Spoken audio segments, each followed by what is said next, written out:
Hello, everybody, and welcome to tonight's Big Read Keynote event.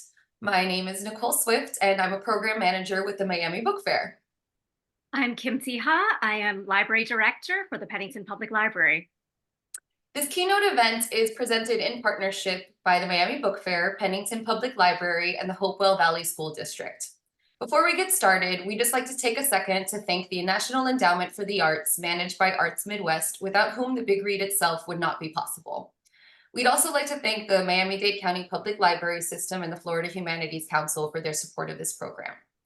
To view upcoming Big Read events in Miami, you can visit us at miamibookfair.com. And for more events in the Pennington, New Jersey area, check out penningtonlibrary.org. If you're tuning in, then you know that for this year's Big Read celebration, Pennington and the Miami Book Fair selected the spellbinding epic Circe, a story spanning thousands of years that recasts the most infamous female figure from the Odyssey as a hero in her own right. With unforgettably vivid characters, mesmerizing language, and page-turning suspense, Circe is a triumph of storytelling that's as intoxicating as it is intriguing. But most of all, it is a celebration of indomitable female strength. For weeks, we have been looking forward to this evening's chat between author Madeline Miller and fellow Greekophile author George O'Connor. So I'll turn it over to Kim to introduce them. Thank you so much, Nicole. I feel so honored to introduce both Madeline Miller and George O'Connor, who have beautifully retold classic Greek myths in different but equally powerful ways. Let me start with George O'Connor. George O'Connor is an author, illustrator, and cartoonist. In his New York Times bestselling Olympians series, O'Connor draws from primary documents to reconstruct and retell classic Greek myths in an action-packed and fast-paced way. O'Connor's kinetic art brings ancient tales to life in a perfect fusion of superhero aesthetics and ancient Greek mythology. George's first graphic novel, Journey into Mohawk Country, told the true story of how New York almost wasn't. He followed that up with Ball Peen Hammer, the first graphic novel written by playwright Adam Rapp, a dark dystopian view of a society's collapse. Last week, George debuted the first book in his latest series about Norse gods, titled Asgardians, Odin. In addition to his graphic novel career, O'Connor has published several children's books, including the New York Times bestselling Kapow, Sally and the Something, If I Had a Raptor, and If I Had a Triceratops. George lives in Brooklyn, New York, with 5 terrible cats, in his words, and 1 Olympian goddess. And now, Madeline Miller. Madeline Miller grew up in New York City and Philadelphia. She attended Brown University, where she earned her BA and MA in classics. She has taught Latin, Greek, and Shakespeare to high school students for the past 20 years. She has also studied at the University of Chicago's Committee on Social Thought and in the dramaturgy department at Yale School of Drama, where she focused on the adaptation of classical text to modern forms. The Song of Achilles, her first novel, was awarded a 2012 Orange Prize for Fiction and was a New York Times bestseller. Madeline was also shortlisted for the 2012 Stonewall Writer of the Year. Her second novel, Circe, was an instant #1 New York Times bestseller and won the Indies' Choice Best Adult Fiction of the Year award and the Indies' Choice Best Audiobook of the Year award, as well as being shortlisted for the 2019 Women's Prize for Fiction. Circe also won the Red Tentacle Award and an American Library Association Alex Award, and the 2018 Elle Big Book Award. It is currently being adapted for a series with HBO Max. Madeline's essays have appeared in a number of publications, including The Guardian, Wall Street Journal, Washington Post, Telegraph, Laffan's Quarterly, and NPR.org. She currently lives outside of Philadelphia, Pennsylvania. Now, George and Madeline will have their discussion, and afterward, please feel free to enter your questions into the Q&A. Welcome, Madeline Miller and George O'Connor. Hi. Can everybody see us okay?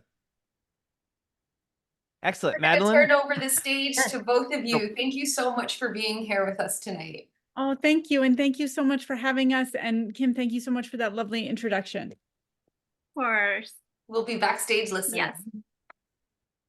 Madeline, it's great to see you again. Just want to tell everybody out there listening, Madeline and I have met before. We've been on panels together and things. I have to say, a source of personal pride, and I'm not one to normally engage in self-aggrandizing, was the fact that at a conference in New York, I realized that in my book Hermes, I was exposed to the first time a certain specific Greek myth. It's actually more of an Aesop's fable. It was the one that explained why, myths always explain like a culture's beliefs. They explain the world around them. It was the myth that explained why dogs sniff each other's bottoms when they That's, meet.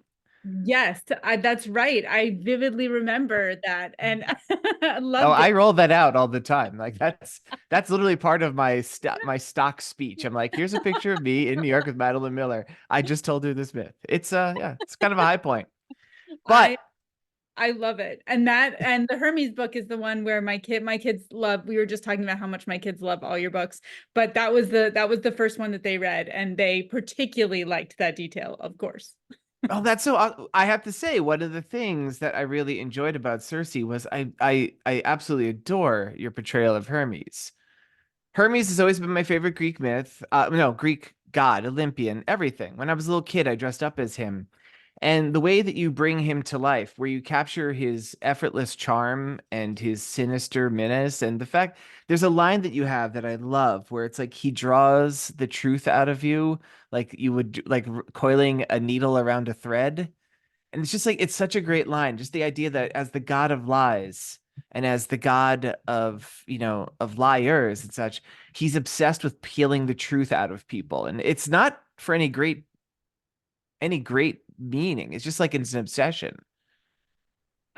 Thank you. I have always really loved him as a character as well, and so it was really fun to get to. I mean, that's one of the things that I think we both really feel is that it's so fun to get to live with these characters and imagine them and sort of do our own version of them. And so he was a character that I had thought a lot about. I had always really enjoyed him. He shows up in so many, ancient epics. He's the messenger. Yeah. And he just, there's that charm, as you mentioned, that menace. What a horrendous boyfriend he would be. Um, just, but also very, of course, seductive and appealing in his own way. And so I loved getting to write that section about sort of their history together. That is, yeah. And I mean, so this is part of the big read. So I'm going to assume most people who are watching have already read Circe. I'm trying to go pretty light on spoilers for this. I'm going to keep very specific stuff, mostly to the front. So if you're still in the middle of it, but I do enjoy, you mentioned he makes a terrible boyfriend, and it is a slight spoiler to say that Circe takes him as her first lover. And it's so fascinating. With Circe, we have a story. It's like an epic story of generations, but the central character, she is this immortal figure. So she remains this ageless being at the center of it as people and gods cycle through the generations. And something I realized, which you never quite underlined so obviously, but she works her way through 3 generations of Hermes' family in her love life. She does. And part of what I was really interested in is sort of centering Circe, making this the story of her life. And just as, kind of looking at the Odyssey, because the Odyssey was my primary text, although I drew from many other texts as well. But I was sort of taking my primary inspiration from the Odyssey. And of course, the Odyssey is very episodic, that Yeah. Odysseus kind of moves through these adventures. And so I wanted Circe's story to be kind of like that, she moves through these stories. I wanted to have her own sort of epic treatment. Oh my gosh, what an incredible cat. This is Pinky, everybody. You'll probably see a lot of her. She is my little girl and loves to be near me whenever I speak. We have already discussed that there's a lot of mutual love for cats in this conversation. So, Yes, this is a cat-friendly convo, everybody. yeah, it definitely is. You can't see her because she does not deign to be near me when I'm speaking, but my cat is on my bed right over there. So Hermes, so yes, it was very fun to sort of look at how Circe got to interact with these different characters. And yes, different generations which I won't say too much about because there is a little bit of a spoiler there. But Yeah, we're leaving that part vague enough. I guess if you're a true mythophile at home, you might be able to deduce it, but it was a kind of delightful part, like that realization being like, I see what you did there. I actually, what you were mentioning, how you said like you always grew up reading these stories, and like it was the fun of writing a book like Circe was being able to play with these different characters. These characters have existed for millennia. I did want to ask you, this is the big general question. How did you, Madeline, first come to mythology? How did this enter your life? I have a pet theory that everyone who loves books goes through a mythology phase. And for some of us, maybe you and I and others like us, we kind of linger in it longer. It becomes like our main focal point. But like for you, what was your intro into mythology and how did it take hold as this dominating force? So it started with my mom, who loved, literature. She was a librarian, she was an English major, and she decided when I was around 5 years old to start reading me pieces of the Iliad and the Odyssey. And in afterwards, she was really horrified when I would tell people that story because she thought it made her look really inappropriate. But I loved it. I was just captivated as she was reading me these pieces. And I think she was editing, she was choosing specific selections. But I just, there was something about the stories. They felt incredibly real to me, even Mhm. though they were filled with gods and monsters and, prophecies and all of that. The emotions in the stories, the grief and the rage and loyalty and acts of courage and the folly and all of it, it was like I felt like I was getting this glimpse into an incredibly powerful world that also was really resonant and moving at the same time as it was really exciting with monsters and all of that. And so I just was completely in love from that point on. And then, I ended up kind of, once I could read for myself, then I went out Yeah. and read Dolaire's and all the, Oh, the, anytime somebody mentions Delaire's, I get excited and I look to my own bookshelf. Delaire's, yeah, amazing book. Everybody, if you don't know Delaire's Book of Greek Myths, please get to know Delaire's Book of Greek Myths.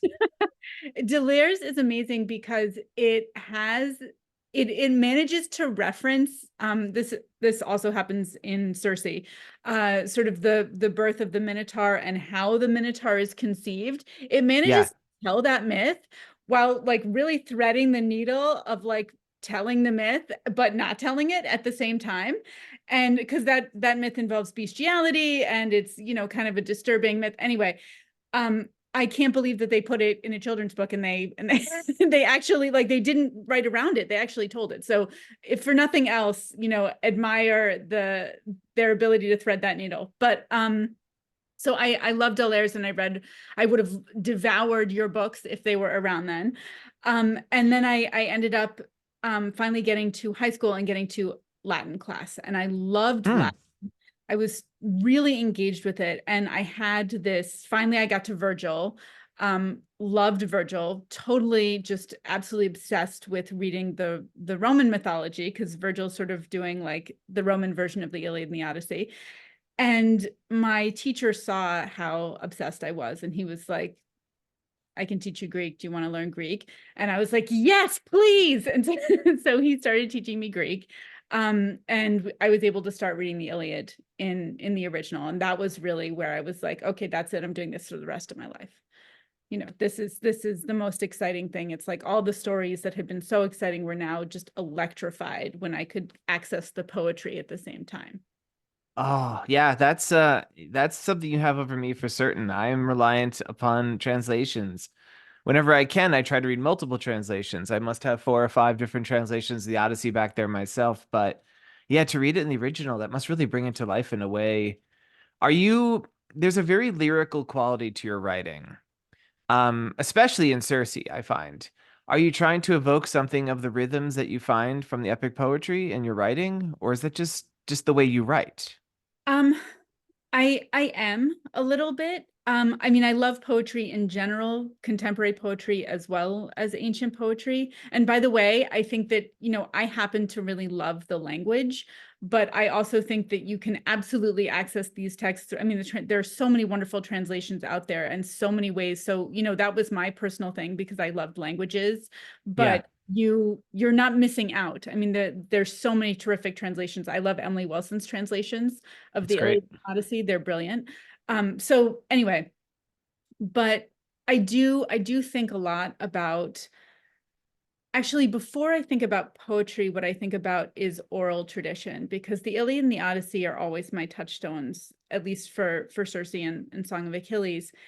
And they were originally performed, and they were originally passed down through oral tradition. And, now we think of them as texts in a book, but that was not how they were originally experienced. They were experienced with a performer singing them, music, an audience. And so I really wanted the book to have like an oral presence. So I do a lot of reading aloud when I'm editing, because I want to make sure that there is sort of a little bit of, I don't know, presence to it, when you listen to it, and that there is some rhythm to it. I'm not trying to imitate dactylic hexameter. That dactylic hexameter and English don't really mix very well together. Yeah. But I'm trying to sort of reach for something that has a sound to it. That makes a lot of sense. And it's you actually brought up something I wanted to touch on. So I'm gonna use this as a segue point, if I may. So yeah, your first novel was The Song of Achilles, which is amazing. It was essentially, like you said, it's the Iliad, but retold from the point of view of Achilles, his lover, Patroclus, and with some elements beyond that, like from before that and such. And yeah, just kind of casting the epic hero, the wrathful epic hero Achilles in a different light, where we're kind of a step removed, but seeing him through the eyes of someone who loves him more than anything. But then there's not, instead of doing something from like the point of view of like Odysseus himself for the Odyssey, which is the follow-up, you found the character of Circe, who is a well-known character in the Odyssey. Like, people know this character. But what's so fascinating about her is the fact that this character, who appears in one of the more well-known sections of the Odyssey, but is not a character throughout, the amount of ways that she intersects with other part of myth is truly amazing. And it's one of those things where, like, if you just list out all the different ways you can connect to her, she's such a lodestone for so many things, for a character who we tend to think of as relatively minor. Like, she's like, okay, so like, just she is the daughter of Helios, the sun, the Titan of the sun. We have that. You create a situation where she encounters Prometheus, and it works totally great. It makes total sense that she would have been there. There's Glaukos, who's not a major figure, but that's a story she plays into.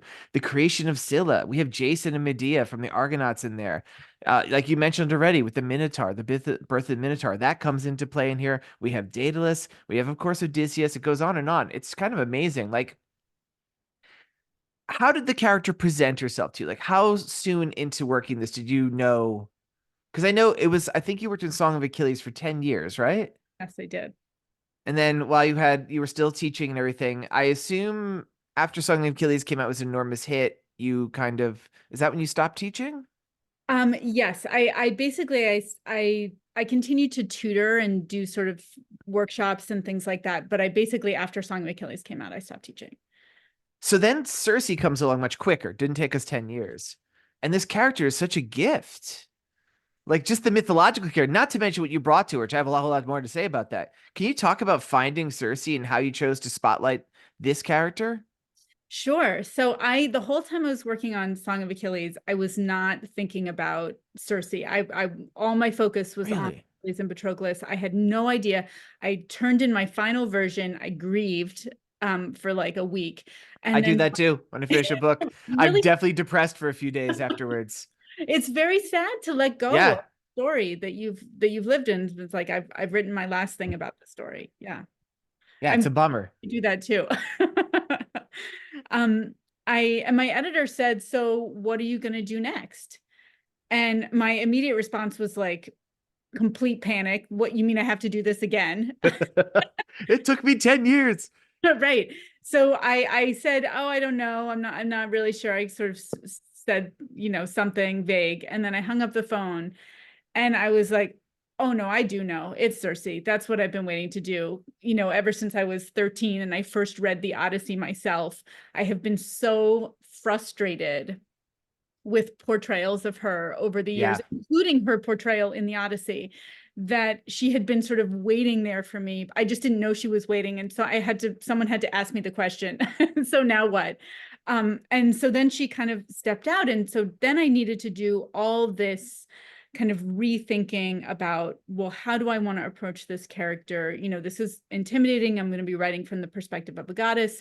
So there were a couple big entrance points for me for her character. The first was actually sort of through the figure of Thetis, actually, who's Achilles' mom. Yeah. She appears in Song of Achilles. She is the antagonist in the novel, but she's not a villain, at least not in my opinion, by any means. And what I had thought a lot about with Thetis was how the Greek gods are incredibly hierarchical, that, up here you have these, the big gods, the big Olympians, and then you have all these kind of layers going down of winds and, river gods, and all the way down to the bottom where you get the nymphs. And although the nymphs are kind of impressive if you're a human, they're not particularly impressive if you're a god. And they sort of sit right on this border. They're, in the stories, they're pawns and they're prey. And Circe was a nymph. And so I was immediately interested in this sort of character who seems to have all this power, but actually doesn't have power. But then she has this other power, this witchcraft power that is completely different. And so I was sort of very interested in how her divinity and her witchcraft kind of interacted with each other or were completely separate from each other. Another piece that had always really drawn me into her is this description of her in the Odyssey as speaking like a human. And I just kept kind of coming back to that. Like, what does it mean that she speaks like a human? And we actually see her, although she gets kind of a bad reputation for being like a man hater and like femme fatale. She's incredibly helpful to Odysseus. She's one of the most helpful characters that he encounters. And so here she is, she speaks like a human. So I began to think, well, speaking like a human, she has an ability to understand humans, to care for humans, to want to care for humans. And then I was sort of like, well, what do gods speak like? Well, they speak like, giant thundering, shaking the world. They make humans fall down in front of them, right? That it's like terrifying. Hermes makes this, I think there's the line, correct me if I'm saying it wrong. Hermes says, gods have voices full of boulders and thunder. Yes. And what's awesome about this too, for people who have read it and haven't read it, you kind of you spend your time spelling out what it means she speaks like a human. We learned very early on that her mother, for instance, thinks she has a shrill voice. Everybody comments on how high-pitched and annoying her voice is. It's not until she meets Hermes and he drops it very nonchalantly. It's probably about page 100 something of the book. He's like, yeah, you don't talk like a god. You sound like a human. You're not full of like, and you've already mentioned other gods' voices. Like I was always struck by the way you describe when she meets Prometheus, that his voice was aged and creaked like seasoned wood. I'm like, oh, that's good. And like, it's, and like the fact that like, that's such a, like to take that one line from Homer and to like spell it out into the character that, yeah, she is a goddess, but she has the voice of a mortal. That's such a mortal. That's such a brilliant way to like to frame the character. Thank you. Well, it makes her an outcast among the gods. It makes her sort of caught between worlds, which I feel like I love characters who are caught between worlds. And so that one detail in Homer was really kind of one of the major entrance points. And when you talk about the hierarchy, that was fascinating too, because right from the start, when she is just a child in the palaces of Helios, the Titan of the sun who rides the sun chariot across the sky, her existence seems dreadful. Like there's such a feeling, like the way you describe the palace is like, it's like this black mirrored like stone everywhere, because he loves Helios when he's home. He loves seeing himself reflected. When he's not there, it's just this dark place. And the hierarchies of the gods, it's like the worst court intrigues out of like, Game of Thrones type stuff. And you're just like, oh, these characters. It's wonderful. It just makes for, and this actually brings me to something else I want to talk about. Speaking of the voice of Circe, not the audio qualities, if we were to talk with the actual goddess herself, not how she would sound, more just the voice that you found for her, the written voice, the voice that you bring to it. I've mentioned several times your metaphor. She weaves metaphor beautifully. And by she, it's you writing through her. But how did you find that voice? Virtually everything that she says, she compares it in a way, she describes the world around her with the most well thought out like metaphors, comparing everything in a way that just brings it to life. I wrote down a few of the ones I really like. She returns multiple times to a coiled thing. When she meets Odysseus, she describes him like a snake coiled with always a little bit out of sight. I already mentioned the coiled bit with Hermes, where she said he draws the truth out of you like coiling a needle around a thread. What are some of the other ones? Oh, like the recurring bit where her siblings, Persis and Pasiphae, where you call them the minks. And then it just gets brought back later. Like you don't say it every time, but you always talk about her pink tongue behind her sharp white teeth. It's like, oh, because she's a mink. It's so clever. Like, how did the voice of Circe, that voice, reveal herself to you? Thank you. First of all, it's such an honor to have you read it so thoughtfully. But I mean, I have a background in theater, which I feel like has taught me everything I know about storytelling. And so in some ways I'm kind of a method writer, that I was not an actor, I was a director in theater, but I have worked with a lot of actors and I've worked on, you know, lots of different productions. And so I really try to imagine myself in the character's head, and I imagine that they're telling their life story, and the way that on a stage, and the way that they sound and the way that they tell that story is really incredibly important. And so for the first 5 years of writing Circe, I was just trying to find that voice. And it's something like tuning an instrument. I feel like I'm listening for something, but I don't really know what I'm listening for. I'm listening for like it just to sound in tune somehow. Yeah. So in retrospect, I can kind of say that what I was looking for was, to me, the character of Circe is a very direct character. She's actually very open and pretty earnest, although she can be quite tricky and sneaky and has a lot of layers and she holds things back. But at her heart, she's a very earnest person. Yeah. And so I wanted a directness to the way she spoke, but also she was born in these halls of eternal beings. And so I wanted there to be sort of an alien formality to some of the way she speaks as well, sort of combining those two qualities. So that was it. And usually what happens is I find sort of a couple key sentences from the novel. And once I have those, I'm like, okay, now I understand who this person is and how they speak. And so it was the first sentence of the novel and the sentence, "The truth is men make terrible pigs," which were my touchstones. That one made me laugh a lot. What was the first line again? Let's see. Do you want to say it or shall I read it? Go ahead. When I was born, the name for what I was did not exist, which is great because that actually ties into. So you kind of alluded to this before. For people who've read this, know. While she is a goddess, considered a minor one in the hierarchical scale, despite who her father is, she is one. Well, she is literature's first witch, but she and her siblings in this book find out that they have an ability that's gods are like raw power. Yeah. They can will the cosmos into being and things just or parts of they can alter reality just by their force. She and her siblings and other characters throughout the book have the ability to wield magic, for lack of a better term, which you actually do is the term. Pharmacia is the Greek. Can you describe a little bit to people what pharmacia is? How much of it is something you pulled from actual historical sources? How much of it is your own invention? And what pharmacia meant to Circe? So a lot of it came from sources. I had taken a course actually in college on Greek magic and curses. Ooh. Boy, did I use all that all that knowledge, and also, you know, went and expanded it. But so we have a little bit of a problem when it comes to looking at magic from the ancient world, which is that we have a ton of descriptions by people who are sort of trying to make people performing magic as grotesque and weird and gross as possible. So for example, there's like some famous Horace descriptions, the Roman poet Horace descriptions of like disgusting witches doing disgusting things. And so it's kind of interesting because it's not like we have anyone writing down like, this was my experience. I am the local witch and this is what, you know, I'm the local herbalist and midwife. And this is what we don't really have that. We have descriptions from the outside, and then we have things like curse tablets.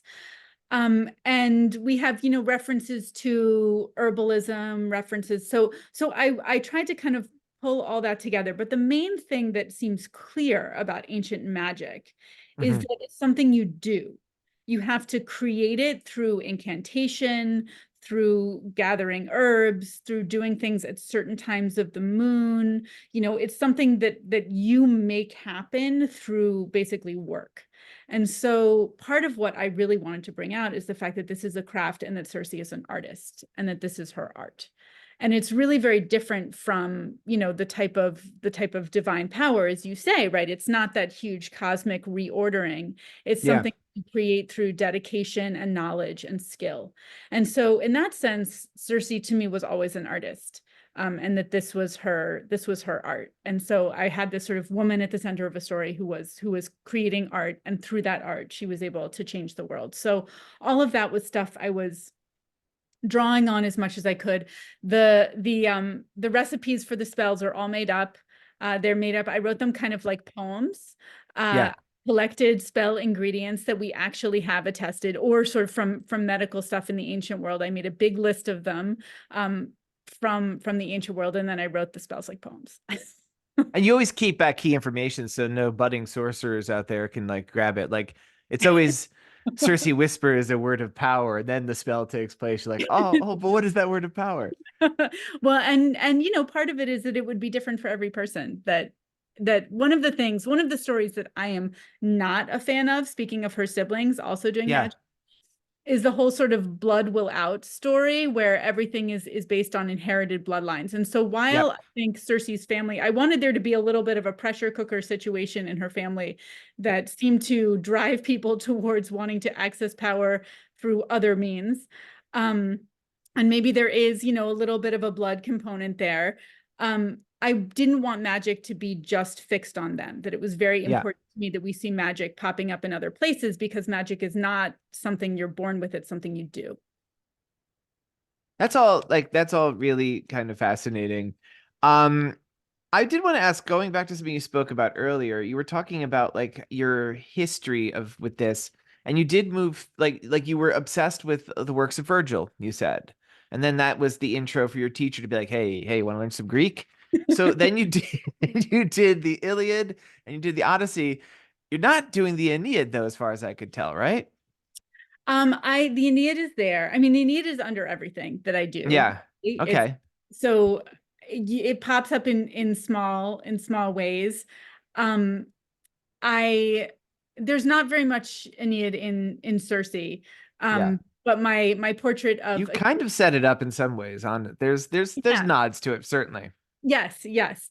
But I do think that the Aeneid will influence hopefully my next novel. I feel like it's not exactly my Aeneid novel, but Yeah. it's most deeply rooted in it. So I'm writing about Persephone right now. So So you're that, talking less subject matter, more form. yes, form and Interesting. yeah. Yeah, Yes. I had read that you were doing the Persephone. And I'm like, oh, interesting. In my opinion, the story of the abduction of Persephone is probably the single most famous Greek myth. Yeah. And I think in modern audiences, it's probably the one, in addition, like you read in the ancient world, there's so many retellings. And then there's so many modern versions. That story echoes in so many different ways. I'm really fascinated to see what you do with that, to see that there's some sort of flavor of the Aeneid to it. I like that that's a vague enough description that I can imagine what that might mean, but I'm looking forward to that very much. Thank you. Thank you. Yes, I was very intimidated it was, I really tiptoed around that myth a lot, and I'm not going to say very much more other than flavored with the Aeneid. Yeah, But you're right. It is probably it's usually the first myth people encounter because it's the myth of the seasons. And yeah. so, it's that was a little daunting for me to decide to take it on. But then I felt like, okay, I had this moment of muse visitation, inspiration, where I thought, I think I know where my little corner of this story can be. So and you mentioned also like, well, we just talked about it, the idea that there's like kind of hints of other myths and stuff. And it fascinates me how I'm a person who spends a lot of time reading a lot of mythology. And I probably know more than the average person. And there are so many references that I get in your work that I'm like, I love that these books have found such an enormous mainstream audience. And that you work in these little hilarious little bits. Like one of my favorite parts in this is like just like the offhand mention when Odysseus and his men are on the island, like that Elpenor, he keeps like sleeping on the roof. I'm like, I know where that's going. And there's like a lot of stuff. Like I mean, I picked up pretty early on where you're going with like, I'm like, I'm pretty sure she's referencing the lost epic, the Telegony. Like she's like, it's just so cool seeing all this stuff that's coming. But like, you managed to make this story that like appeals to a classics nerd, but also appeals to like a large audience. And I'm gonna ask you just an absolutely geeky question now. All Yeah, right. I'm ready. I'm So bringing okay, question. there's a bit where another thing I'm gonna wrap it in a compliment first. Another thing I love is how she rolls out her powers like throughout the whole book. She's very up front. Cersei's very much like, yeah, I'm basically like a person, but we learn like she gets her fingers bit off and they heal right back.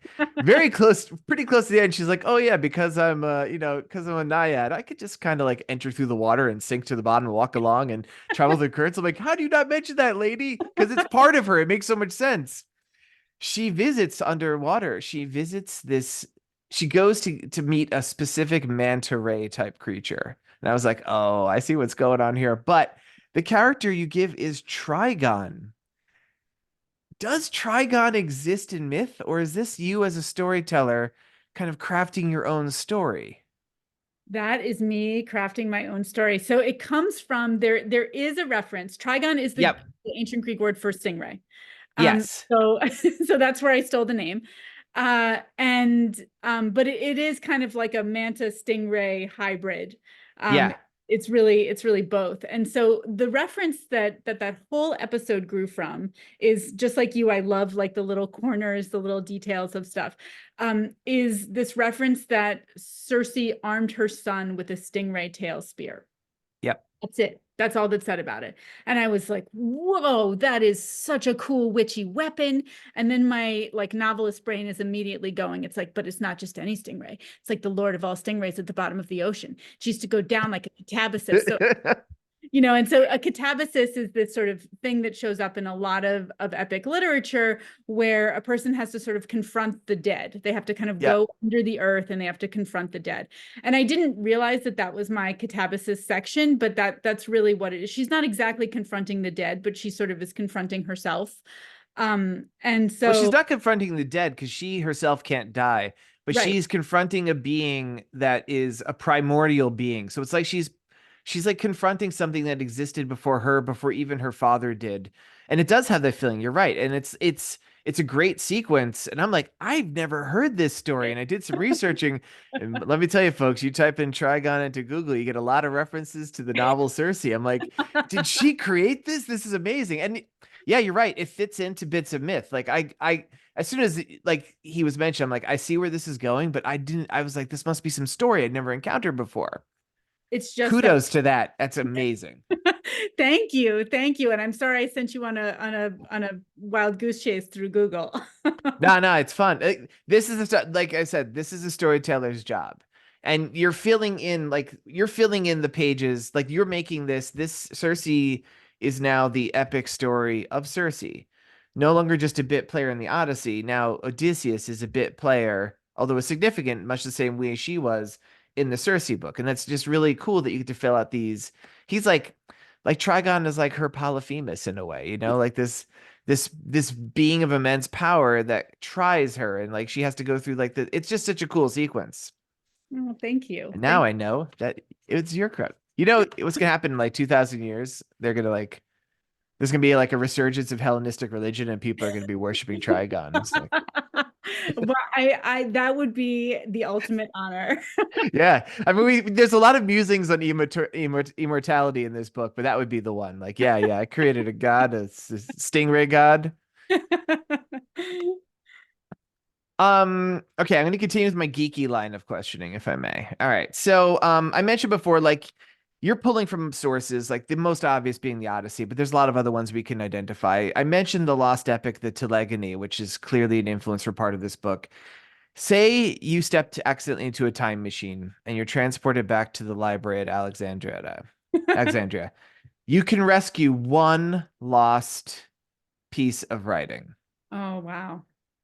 For those of you who don't know at home, there was an entire epic cycle in addition to the Iliad and the Odyssey, not written by Homer, if Homer was indeed one person, but that filled in the blanks from literally the creation of the universe till like the end of the Trojan War and beyond, the various heroes' returns. I mean, And you don't even have to say from that. It could be there's so much that was lost. I got to take the Amazons. I need the Amazon. Yeah, that's it. Good choice. Can you give us a people just tell like what's in that really briefly? Like we have synopses of these. Well, some of them we just only have the names. Yeah, I mean, there were a lot more, like the Iliad ends with the funeral of Hector. And then, then we get the Odyssey. And in between, we have all this lost stuff. Plus, we have all the other people returning home Yep. that are lost. And so I would love that section. And this is where the Amazons would come in. Yeah. I would love that section between Hector's funeral and, the whole section that would include the Trojan horse, the whole section that would include like all that stuff gets told later. Like we're missing the Trojan horse. Like that part we don't have, Homer's version. Which is crazy, right? People think that's in the Iliad. It's like, no, we know it from other sources. Right. Like we know it from art and we know it from like kind of mentions in the Odyssey, but it's just. Yeah. So, and that's when the Amazons show up also. And so all of that is what I would love. See, but that's multiple books, right? It is. That's the thing. I was thinking this because as I asked this question, I'm like, I should have an answer for this. And I couldn't decide which one to fill in. I would actually go back to the Titanomachy. Oh, which is the one that's started. Well, oh, actually, wait, that's not the first one, right? The Theogony is. Yeah. Oh, see, I already messed up. Oh, I don't know. I mean, I think if I have to tell you, if I get transported back to the library, like I'm stuffing more than one thing. Like I'm taking it all. I'm taking the shelves. You think I'm just taking one thing? Screw you, buddy. All right, good. That was an awesome question. Thank you for answering it. Thank you for asking it. All right, I have another geeky question. You ready? Mm-hmm. There is, in the course of the book Circe, if there is a special flower. This flower grows in this one particular island, and it may just be that this flower grants. We're not sure. Circe has some theories, other characters have other ideas. Circe's belief is this flower reveals to somebody who ingests this flower, it reveals their true nature and transforms them into that. Madeline, if you were to eat this flower, assuming that Circe's theory is correct, what do you think you'd become? Oh my gosh. Wow. What a good I know. It's a hard one. That's really hard. I really don't know. And I feel like I think part of what I love about sort of writing Circe's relationship to that story is she doesn't really know either. And of course you have a lot of fears, right? What if it's something terrible? What if it's something terrible? What if it's something, but that urge to be your truest self is a really powerful urge, right? What am I if I can throw off all these things? But also, aren't we all created in relationship to the people around us? And so can I possibly be my truest self by erasing those people? No, it seems like not. So the question is that your truest self has to happen in community with other people, but then it has to be sort of particular people. So I'm avoiding the answer because I guess I don't really know, but I love wondering. Like I love that question of what it means even to be your truest self. And it's a question that people wrestle with throughout this book, and it's a theme that I enjoyed seeing come back again and again and again. Yeah, I mean, I thought about it for myself. Yeah. I feel like, maybe it's just that I engage in Greco-Roman retellings myself, but like just looking at my personality as a person who is maybe knowledgeable, but also a bit of a clown, I'd probably become like a Silenus of some sort. Especially as I move into my middle age, I start getting a little bit hairier and paunchier. I'm like, yeah, I'd probably just be a guy who rides around a donkey. I tell good stories. I'm fun to have at a party, but you're not going to take me that serious. I mean, I think it would be pretty cool to actually be, Circe is not based on me by any means. She's way cooler than I will ever be. But surrounded by gardening and pets and art sounds pretty great. Well, Okay, that was actually a question, and I felt like she was so much of you. I didn't want to ask. I was gonna ask how much of Madeline is in Circe, because I'll be honest. So I talked about how upfront in the book you start reading this, and Circe feels like a character who's hedged in at all ends. The home that she's raised in is a prison, both in the fact that it's a dark, dank, black hole when her father's not around, and just the levels of hierarchy that and like favoritism, and she just doesn't fit in there. And it's not until she actually finds herself exiled that she really starts growing as a character, and you feel the relief that falls off her once she's out of that palace and she's on her own island. But the island, there is the solitude, and you write this about the solitude. Solitude is a major theme of this book, but in some ways it does sound kind of wonderful. Yeah. She's in a palace with infinite food stores where it's constantly cleaning itself. She's able to engage in her art all the time. She has wolves and lions who are tamed as their companions.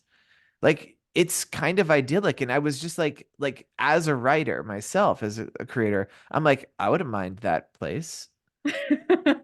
Exactly. Well, and I was very much thinking of, um, Virginia Woolf's A Room of One's Own, talking about sort of particularly like artists, particularly women artists, sort of needing a kind of retreat away from the pressures. I think we can apply it to all artists Yeah. that are, making demands on you, wanting you to be a certain way, wanting you to express yourself a certain way, and sort of having to commune with what you actually think when you're alone, and the privilege of being alone, and the privilege to have, to be able to do something like that. But then also there's this, as Circe struggles with, there's this sterility that comes from only having yourself to feed yourself, Yeah. that not interacting with other people. And we see that, or I tried to show that as she interacted with characters like Odysseus and others, as people came to her island, that it forced her into growth in certain ways that were really significant. And so I feel like the ideal life of a writer is both, right? That you can have that retreat, and you can have your pets, but at the same time, you also, you don't want to just be arid by yourself with only Yeah. your thoughts. You need the world, and because ultimately we're communicators, we're trying to communicate, and so we do need the world. And you really see it. Like, she loves the solitude. It gets too much. And before the solitude, she kind of only knew, well, she had a relationship with her brother Aeetes, which was different, but she mostly knew cruelty and dismissive people. And it's like, as she meets her different partners, the different characters that come in, starting with Hermes, like they each add something to her, but you could see as she grows beyond that, and she Yeah. grows beyond them. And it's a really, yeah, a really wonderful bit of, we feel the time pass in the best way possible.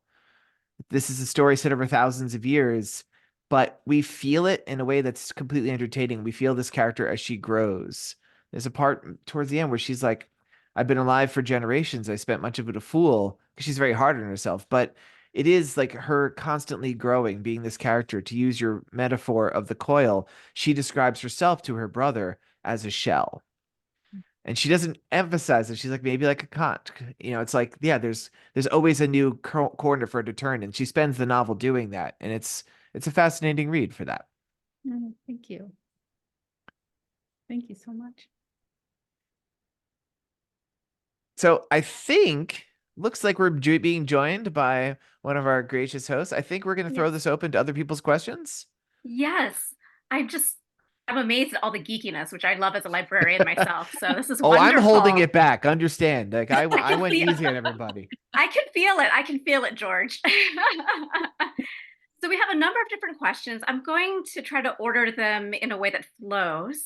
There's a question from Donald Green. He's made an observation, actually, which I think Madeline has been made about Circe before, which is the gods seem to have an inordinate amount of time spent in violence, in sexual assault, in poisoning, and distrust. Donald's wondering, why did myth creators use these characterizations? Why there didn't seem to be as much peace? It seems connected also to, I think, what you've mentioned before about how gods who have a lot of power seem to behave very differently the more power they have. Yes, absolutely. And I'd love to hear George's answer to this too. But I mean, I think there's a lot of different. Such a great question, and there's such a big field of answering. So I'm just going to answer a tiny piece of it, which is that it's very clear that the ancients oftentimes, in particular, here's my Virgil, here's my Aeneid, would look to the gods to be sort of examples, like metaphors for humans who had a lot of power. Yeah. And it's very clear that from the world of psychology, that the more power people have and the more they're insulated from repercussions and the more that they only ever hear the word yes and they never hear the word no, that's really bad for humans. It's bad for us. It makes us, narcissists and sociopathic, and it makes us basically act as if we're where we are because we earned it and you're where you are because you earned it, therefore it's fine if I step on you. And so I was very interested in the psychology of that kind of power, how destructive it is, how poisonous it is, and also how you can escape it, because psychology also sort of gives us an answer to this as well, which is that you can escape it by remembering times that you yourself had no power. That's how we can sort of inoculate ourselves against this impulse that we have to become megalomaniacal, is to remember to reconnect with our own lack of power. And I think Circe does that a number of times. Yeah. That's something that's very much with her. I think it's with a lot of nymphs. Like I would make the argument that that's why it's easier for them to be kinder to humans. It's because they know intimately what it's like to be preyed on. And, so all of that was stuff I was thinking about as I was thinking about the gods. As to why the Greeks created the gods that way, I feel like that is a very, very big question. I would love to hear if George has an answer. I mean, I've always thought of them as like kind of what you're saying, like they're abstractions on humans. Yeah. And I honestly feel, if we look at it from like psychology being a modern construct, but I feel like a lot of their behavior makes a lot of sense. If you had beings that emulated humans in their desires and their appearances and their ways of thinking with that level of power, I think you would see that level of monstrous behavior. There's a line, it reminded me while you're talking about that, Madeline, where when she first meets Hermes, she's enamored with him. She's so amazed at how smart he is. He's 1,000 times smarter than anyone she's ever met before. But gradually, because this is an Olympian, he's never had anything say no to him. He could do anything.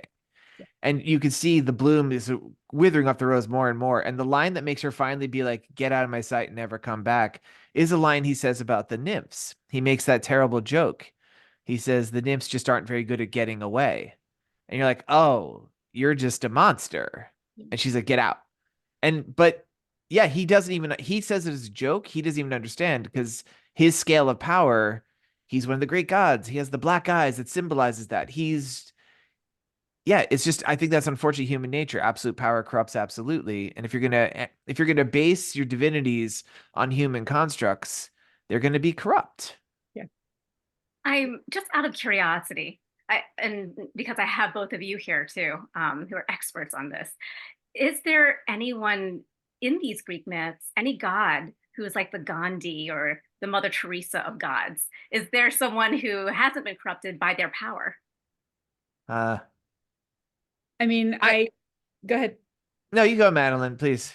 Well, I was going to say that, I mean, not every version of his story tells his story this way, but Prometheus can definitely be read that way. Yeah.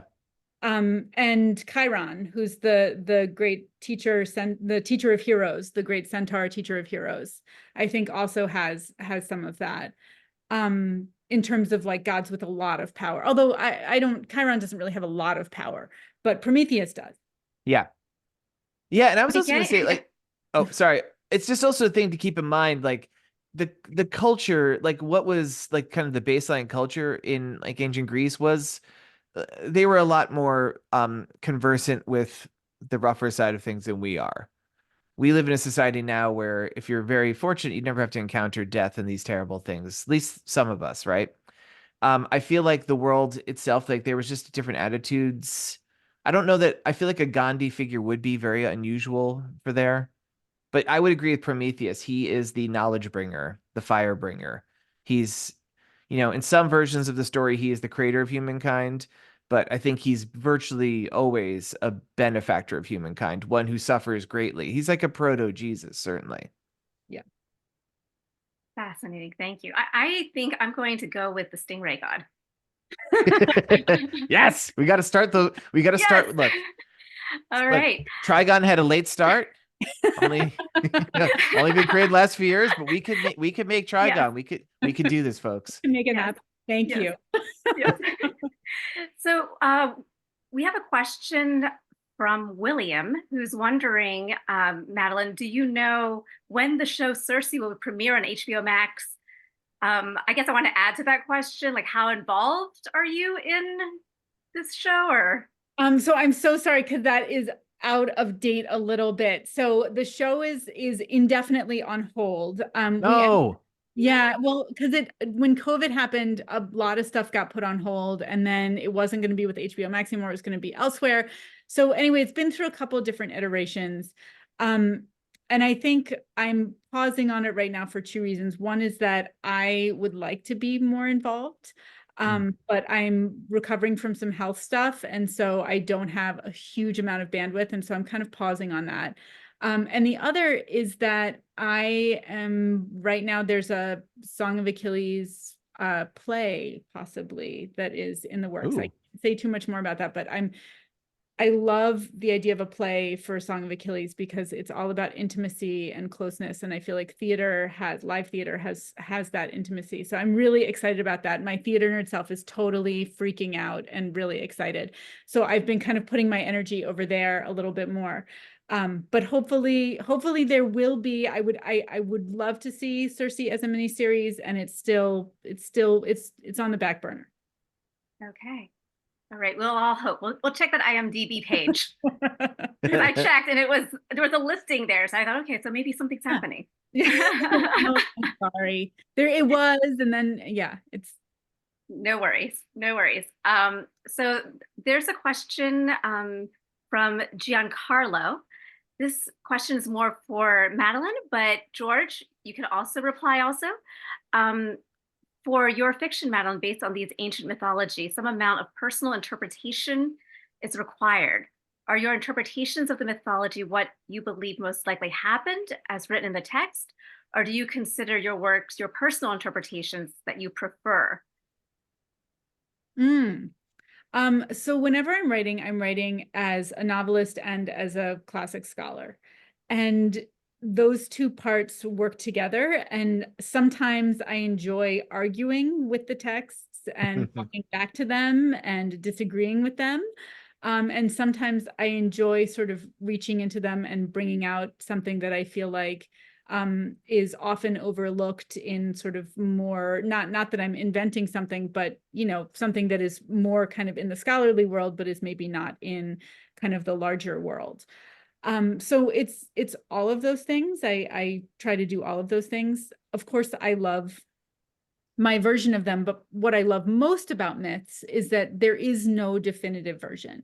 That and you talk about this so beautifully, George, is that there's so many different versions, and any version you tell is just one particular perspective on it. It's like looking through a kaleidoscope when it's still, and then you turn it and immediately the picture shifts, and you turn it and keep shifting. And that's how it should be, because that's why these myths have lived. It's they live because they get retold and rethought.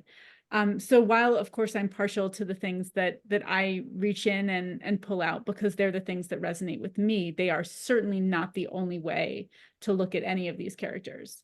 And I hope that people will keep writing about these characters and telling these stories in infinite different ways. Yeah, to add my own 2 cents in there, like, yeah, as I said up front, as storytellers, we add our own spin. There's definitely elements that I highlight or play down or even invent. I haven't invented a Trigon yet, but I'm inspired to now. But what I do whenever I do put my own spin, like for instance, my books, which are all portraits of the gods, I really try to just elevate details that I feel speak to a central truth of the nature of the deity, be it their personality or their role. I try not to add in a bit that's just silly, though sometimes I will, or just cool. But it's just to like using the bits that are there to kind of accentuate the greater truth. Like myths are true stories that probably never happened, right? And so like I like to kind of play up like the truth of the character in the way I choose to spotlight the stories. And it's also fun with a character. I mean, because I'm writing first person, it's fun to take a character from, and kind of let the audience see that this is how Circe is viewing this character, but maybe someone else would have viewed them a different way. To leave room for those other interpretations to be there, that we're just looking through one person's eyes. One of the things that I really enjoyed, I feel, I mean, this was just a small thing, but I feel like that there's all this talk in the Odyssey about sort of Telemachus as Odysseus's son. Telemachus is Odysseus's son. And there's this real focus on, like, when Odysseus comes back, like there's all this pressure on Telemachus about, like, is he going to be like his father, and how is he like his father, and does he look like his father, and sort of all this kind of tension around that relationship.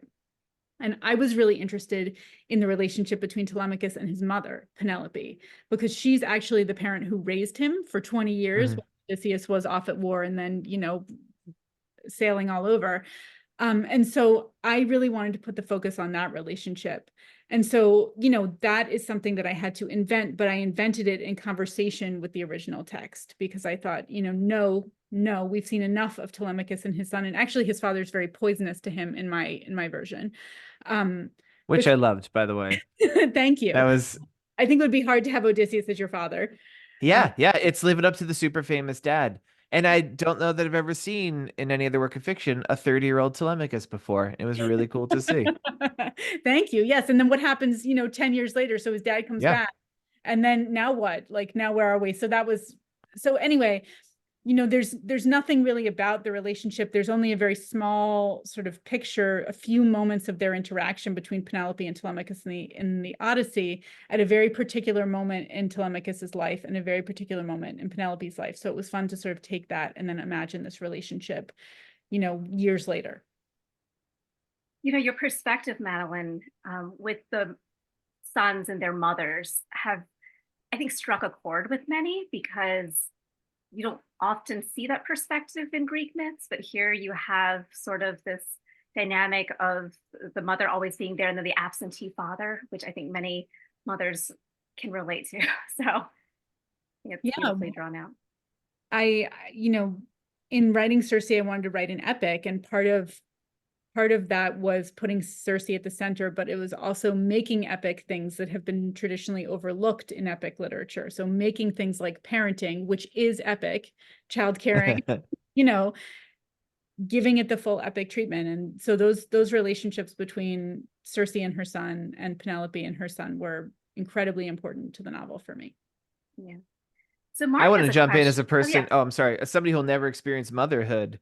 The depiction of Circe and her child, that was some of the most riveting parts of the book for me. And it was written with what I could perceive was a truth that you don't often see in that relationship. So that was really fascinating to read. Thank you. I am very fortunate that my daughters are not demigods, but they are, but it was very vividly with me what it's like to, I think anyone who's ever cared for a baby knows what it's like to walk with a baby at 3 a.m. And, and that experience of, like, here I am. And this is where I think just what you were saying, George, about how myth are these stories that didn't happen, but they're true. And I think this is where mythology, you can really blow up the human experience into something bigger than it is to get at a truth in the human experience. Like, most of us don't have Olympian gods trying to murder our child, but when you're handed a newborn baby, it can kind of feel that way, in the sense that, like, oh my gosh, I have to keep this fragile thing alive in this world that feels overwhelming and scary. So, that is a primal feeling that it was fun to explore sort of in the context of this mythological world. Wonderful. Now I have a question from Mark Whitmer, which I had wanted to ask you as well. So we'll let Mark ask it. Hi, Madeline. I enjoyed Circe tremendously, especially the ending. And my question is a bit out of left field. I cheated a bit as I listened to the audiobook and thought that Perdita Week's reading was wonderful. As the author, did you have any input into who read the book? Did you speak with her about the performance? I did have input, and this is, again, I'm very grateful for my theater background. So I basically had to listen to, you know, dozens of different voices, but you don't get to hear the voices reading your book. You hear them reading like samples of other things, like like doing a commercial or reading like a cookbook, or, you know, it's not, so you have to kind of listen through to hear who has the right quality and tone. And as soon as I heard her voice, I was like, that's it. That's the one. I don't really know. I can't even remember what she was reading. It was like, it was something nonfiction. It was not fiction. But I immediately, I don't know, there's something in the quality and the, just the resonance of her voice. I didn't speak to her. I think she did an incredible job. I'm so grateful. I gave sort of 2 notes to the director of the audiobook to pass on to her. One was, in America, we oftentimes tend to give anything that happens in the past a British accent. And I was like, please, not a strong British accent. Like, can we just can you do kind of like very soft? Like, I know she is actually British, but I didn't want, like, I think it's weird that we're like, oh, it's old, let's make it British. Yeah. And the other note was not any strong character voices, that I didn't want her to do like a big, sometimes audio readers will come out with like a real big voice for a side character. And I didn't want that. And other than that, but apparently what I heard is that she got really into it. And so I'm incredibly grateful, because I think it's an amazing performance. So yeah, I was blown away by her performance. And Mark, as a librarian, you are not cheating. Audiobooks are valid. absolutely. I mean, Yes. and you know, particularly for mythology, like this is the original way. Yes. So definitely, I'm glad to hear that you had feedback, because she did marvelous. I'm glad to hear that, you know, you contributed to that as well. Ben has a question. Hello, Madeline. I'm an educator too, as you are someone who was practically raised on these myths. What would you say is the most important and or effective way to introduce kids to mythology? I mean, to me, it's always very clear that these myths are very resonant and relevant to the world today. And so I think simultaneously acknowledging that some kids feel very put off by them, but luckily we have, you know, the Olympian series and one things like that to sort of bring kids in. But I feel like that there are reasons why people can sometimes feel put off by these stories. I mean, for one thing, there is a nasty history of white supremacy in classics. That goes back. There is a history of classics and fascism. Like there are some reasons that people might feel like shut out or not drawn to these stories, like they're old and they're boring. So I think, you know, keeping that in mind, that there are good reasons why that is, and maybe even addressing it. I was teaching high schoolers, so that's the type of thing where, you know, you can kind of address it head on.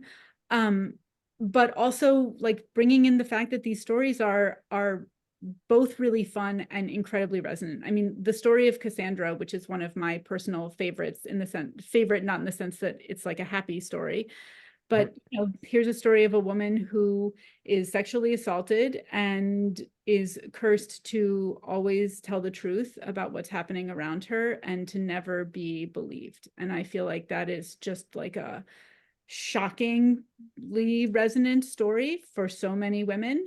And, you know, it's all right there. Like, I'm not doing anything to that story to make that resonant, you know? And so I think just allowing the stories to sit and to speak to the students and let them interact with them and take those things from them that they might feel resonant in their own lives. Hopefully people are not resonating too much with Cassandra's story, but I think that the stories are really powerful. They're powerful and it's like Shakespeare, right? It's like they're full of bad behavior and anger and frustration and parents and children. And I mean, there's like really rich human material in them that I think if you can give them a chance to breathe with students will just jump right on them. Yeah. So Taddy states and has a question as well. I can't begin to say how much I love the development of Circe's voice, the black sheep that made her own magic, and your retelling inspired one of my tattoos at a critical point in my life. Oh my gosh, thank you. I know. The theme of estrangement hits hard, and I'm curious to know if you ever wondered what else Circe would have been banished for if she hadn't transformed Scylla. It seems like responding to any mistreatment would have struck a nerve with the gods. Mm. That's such a good question. I mean, I think she could have been exiled for so many things, and I think in a way exile was the best outcome for her. I think it's also possible that she could have kept having her spirit crushed for a lot longer. And so, you know, as I'm one of those writers who believe that once the book is out there in the world, it belongs to you, the reader, as much as it belongs to me. So if you have thoughts about what she would have been exiled for, that is great. I do agree with you. The exile was the best thing for her. Yeah. Like her personal growth really begins to explode once she's out from out the yoke of her father's palace. Yeah. Yeah. Yes, I think it was very inspiring too, the way you wrote it, because it's sort of like there's glass half full, glass half empty, but here's a glass half full, the way of viewing it, where you can rise from, you know, such trauma and grow beyond it. So how many more minutes do we have here, everyone? Nicole, just let me know, because everyone has so many questions. I know the questions are so good. I'm gonna say let's wrap it up with 2 more questions. Okay. Sounds from good. the audience, and then we'll go ahead and call it a night. All right. The questions are really good though, so I've been hiding backstage just like listening to them. I know. It's really great. So India has a question. Thetis has a completely different vibe in both books. Why? Was the ending of Circe, her transformation, and her romance with Telemachus your invention? Well, this person has multiple questions. Let's start with that. Yeah. Yeah. So yes, so George has already brought up the Telegony, which is a lost epic. So in the story that we have now, after Telegonus, who is Circe's son with Odysseus, grows up, he goes off looking for his father. Some stuff happens. I'm trying to avoid spoilers. Odysseus is killed, and then he brings Penelope, Odysseus's wife, and Telemachus, Odysseus's son with Penelope, back to Circe's island, and the 4 of them are there.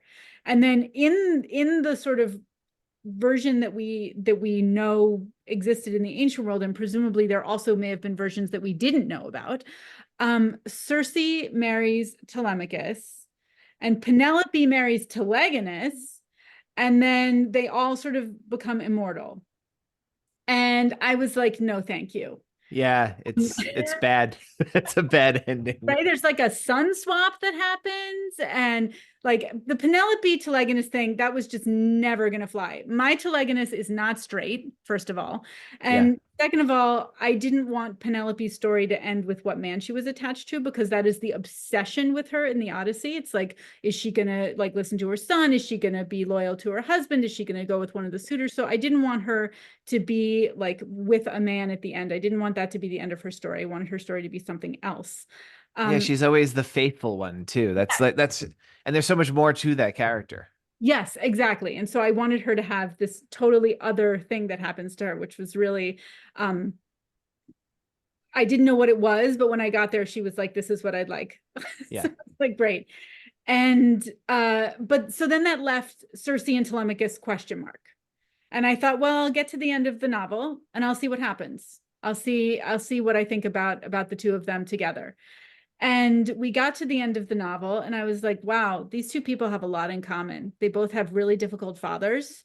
They both have rejected the kind of path that was laid down for them. Like my Telemachus doesn't really want to be the classic Mycenaean prince. He wants to break away and do something else. They both love to work with their hands. They both have this sort of heroic way of being like not traditionally heroic. You know, that there's something to be said for the responsibility of holding things together when, you know, Odysseus is off riding the waves and fighting monsters. And so it felt right when I put them in the room together, but it was not something that I came into the story saying, yes, I'm definitely going to do this. As a reader, I was very relieved that you took the story in the direction. Like sometimes the idea to depart from the established myth is like the best idea. And I feel like with the characters as they exist in myth already, and as you further flesh them out, are all better served by what you craft. It rings much more true to the characters than the really bizarre, like you said, like the sun swap. Like Yeah. if you just do the math, it's just odd. It's all very weird. Yeah. They all have the very similar names. You know, there was definitely a chance when they called each other by the wrong name. That's awkward. Oh, Telemachus. I mean, whoops. That's gross. Yeah, yeah, they definitely, thank you. Were you, as you were reading it, were you like, oh no, I hope Penelope and Telemachus. First time I read it, I remember there was a sense of dread that I was like, I really hope this isn't where we're going. So a little bit of spoilers, folks. You can deduce by that, but like, yeah, it becomes obvious as it unfolds. It's subverting. I'm like, oh, okay. And at the end, it's a wholly, completely satisfying ending that, like I said, serves the characters as they exist and your story way better than they all live happily ever after within a weird sun swap situation. That stinks. Something maybe sometimes an epic is lost for a reason. Well, thank you. I'm very, very honored by that. Well, okay, so last question.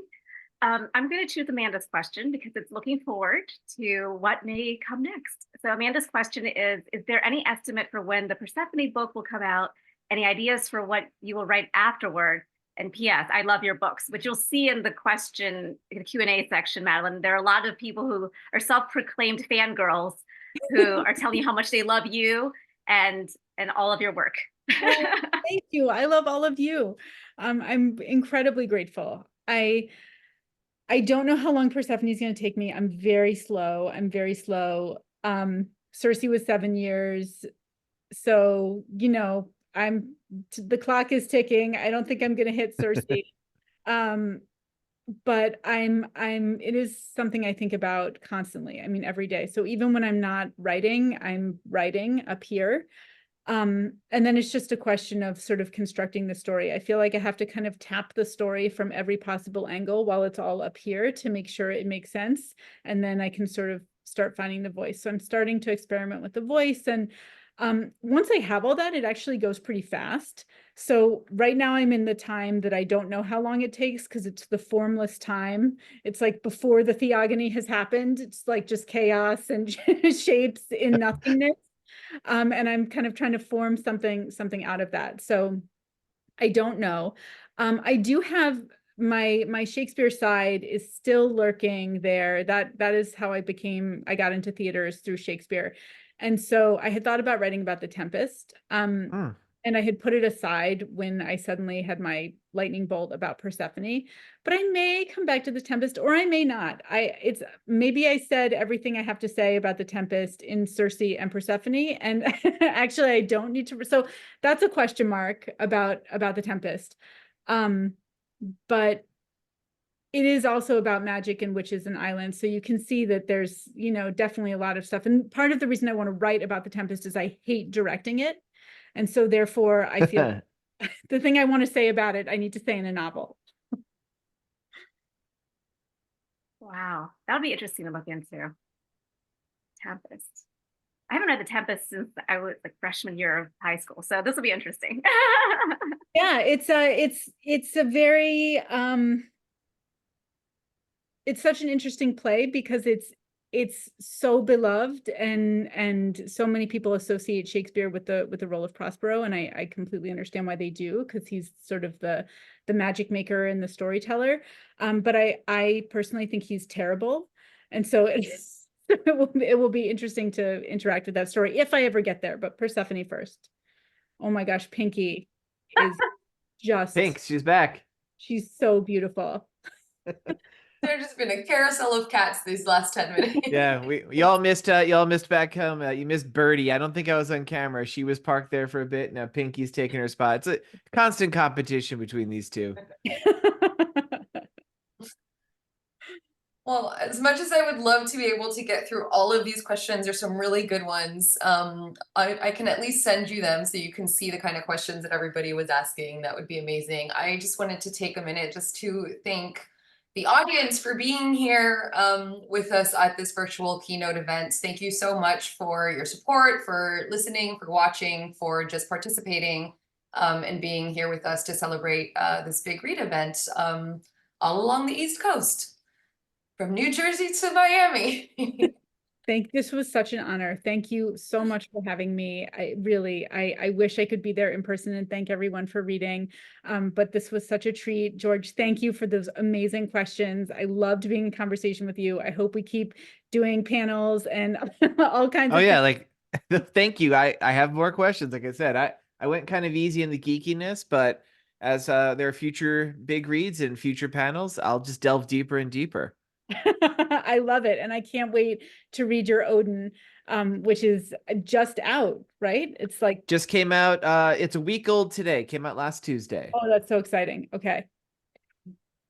So Yeah, that's thank you both so much for being here with us today. I honestly could sit here for hours and just listen to you actually Greek out, like go deep dive into that. I think that's a whole other event that we can definitely talk about doing one day.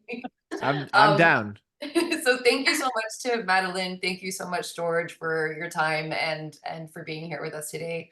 And thank you to Kim as well for moderating that awesome Q&A and for partnering once more with the Miami Book Fair. We're so happy to be able to co-host this event. Yes, thank you. Thank you everyone for attending. Thank you everyone for having me. Yeah, and this was recorded, so it will be available as of later this week. So thank you all again for celebrating the big read with us, and we hope to see you again next year. Bye everyone. Bye.